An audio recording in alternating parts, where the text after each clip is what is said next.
नई कहानियां एक बहुत ही भावनात्मक कहानी प्रस्तुत है। बेबसी। न मालूम क्यों सुबह वृद्ध आश्रम में अखबार के पन्ने पलटते हुए उसका ध्यान बीती जिंदगी के प्रतिबिंबों से जुड़ गया। कई दिनों से वो बहुत बेचैनी महसूस कर रहा था। 2 बेटे पाले पोसे, पैरों पर खड़े किए, बड़े को अमेरिका में सेट करने के लिए मकान के साथ साथ और भी बहुत कुछ बेचना पड़ा था। वो तो वहीं का होकर रह गया था।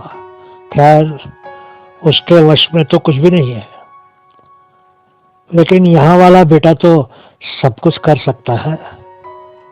वो और उसकी पत्नी दोनों ही अच्छी नौकरियां करते हैं, किसी चीज की कोई कमी नहीं है। इसी तरह वो काफी देर तक कुछ न कुछ बड़बड़ाता रहा। ये बहू का हाल देख लो।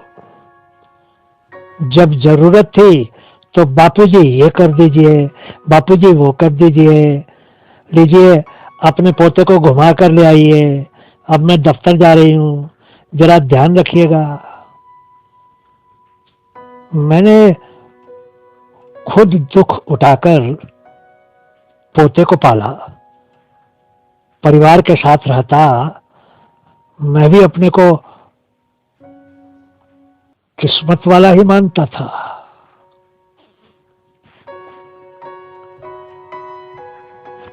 पोते के स्कूल जाने में अभी कई महीने थे, लेकिन उससे पहले ही बेटे और बहू ने बड़े शहर में अपना ट्रांसफर करवा लिया। कहते थे कि बड़े शहर में स्कूल अच्छे होते हैं, बच्चे का भविष्य अच्छा बन जाएगा वहां पढ़ाने से। वो कुछ देर फिर से अखबार को देखने के बाद बोला, मैंने बहुत कहा, बेटा तू भी तो इसी छोटे शहर में पढ़ लिख कर इतनी अच्छी नौकरी कर रहा है,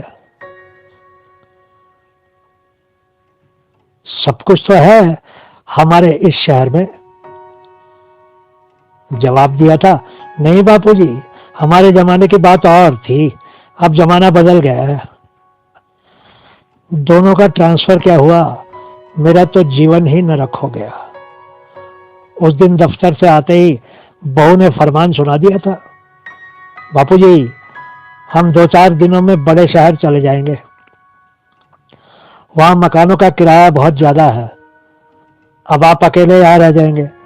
एक अकेले के लिए इस मकान का किराया देना कोई बुद्धिमत्ता तो नहीं है। अब आप यहाँ से वृद्धाश्रम में। ठीक है, मैं समझ गया, मैं कल ही वृद्धाश्रम में चला जाऊंगा, तुम सब राजी खुशी रहो, मेरा क्या है। तभी एक आवाज ने उसका ध्यान भंग कर दिया और उन्होंने अखबार नीचे रख दी। आश्रम का रसोइया सामने खड़ा था।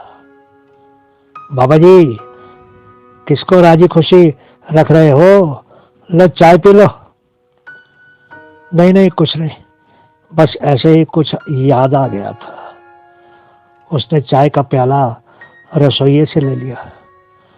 नई पीढ़ी की नालायक आधुनिक सोच का सताया वो अपनी बेबसी के आंसुओं को रोक नहीं पाया। बहुत बहुत शुक्रिया।